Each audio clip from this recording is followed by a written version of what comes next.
Hello, and welcome to Four Wives and the Mic presents Wives Tales, a weekly podcast that features real stories from the lives of real wives. Now, we had to take a little break to recenter ourselves, especially with the whole situation triggered off by the killing of George Floyd. I felt it was important to highlight, especially during this current climate, to highlight some of the experiences of Black British women. So, now that we've returned, a few of our news stories are going to be based around that experience, the subtle, covert racism that we do face, because it does happen. It's not just a problem in America, it's not just a problem against the police. This is a global institutional problem that we need to address. And actually, time's up. We're not having it anymore. We want answers, we want things to change. So yeah, I guess this is my way, or this is Four Wives and the Mic's way of joining in that fight. We want our stories heard too. My name is Mrs Nikki Tunji, and this week's story is called The Violation.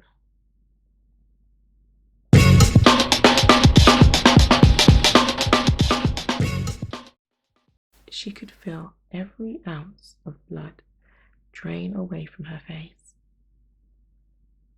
Had she just heard that? Staring up at the ceiling, she felt completely out of place and out of her comfort zone. Laid out flat on her back, legs up, spread eagle, this was what she'd imagined when she thought of herself.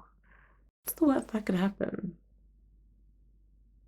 She had put this appointment off, but eventually bounced into the clinic with a sense of pride and glee, as though she was about to achieve some superhero status for doing what really everyone should be doing. She had spoken to her best friend and quickly realized that, although she had been sexually active for at least 2 years now, she had yet to have a checkup. She did not want to be that person who buried their head in the sand. If something was wrong, she wanted to know, and let's be honest, these guys, they can't be trusted. She knew her boyfriend, away at uni, was not going to be honest with her. She knew they were on borrowed time, and his last visit home had proved that. They had been together, but it wasn't the same. There had been no explanation for the number of missed calls left unanswered, no apologies for the missed birthday they had spoken at length about, and that she had bought a dress to attend in. His arrogance had doubled since he went away, and was just too much for her to bear. She held on, hoping he was the man she'd envisioned when they first met. In truth, he was never that person, and she knew it, but she held on anyway. Now laying here in this cold, sterile room, she thought of letting her guard down and letting in the inanimate object being pushed and shoved against her walls.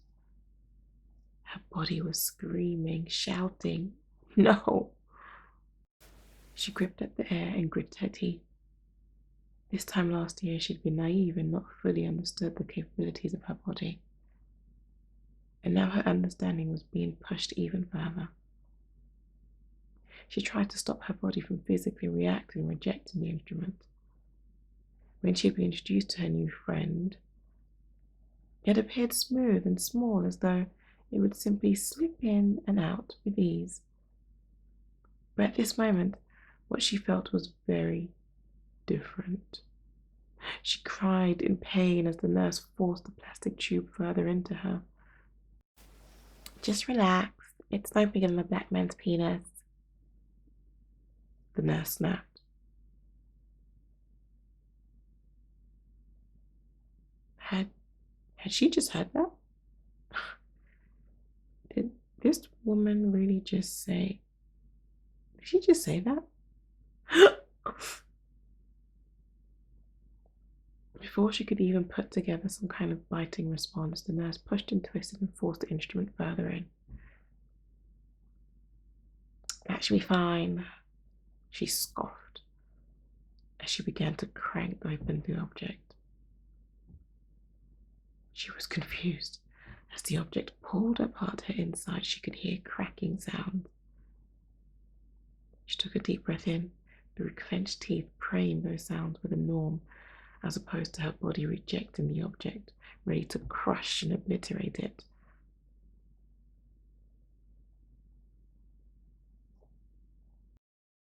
Once it was all over, she sat up, feeling violated.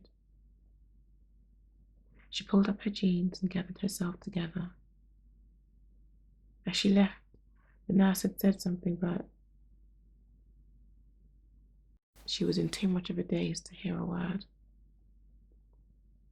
The sense of feeling violated ran deep. She was sore and confused. Stuffing the leaflets and other handouts into her bag, she strolled out of the clinic, making a mental note never to return.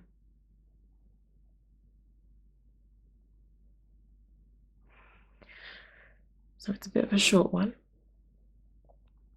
because I wanted to focus on certain elements of the story which will be discussed in a review episode which I will release next week. So things are going to be a little bit different. We are going to put out a story, then put out a review, as opposed to putting out 3 stories then a review. Excuse my whispering. Baby is sleeping. You might be able to hear his snoring literally next to me because he is a brood man. But please do think about the story and do think about, I guess the idea behind this particular story is about healthcare and the level of care that we receive as Black women. I hope you enjoyed the story. Well, maybe not enjoyed it, but I hope it definitely sprung about some thought. And I look forward to reading or hearing your responses to this particular episode. Please do follow us on YouTube, on Instagram, on Spotify. Add us to your playlist on Google Podcasts. And if you are already, thank you so much. I appreciate all your support. I write these stories for you to enjoy and for us to discuss. Until next time, thank you very much. Bye bye.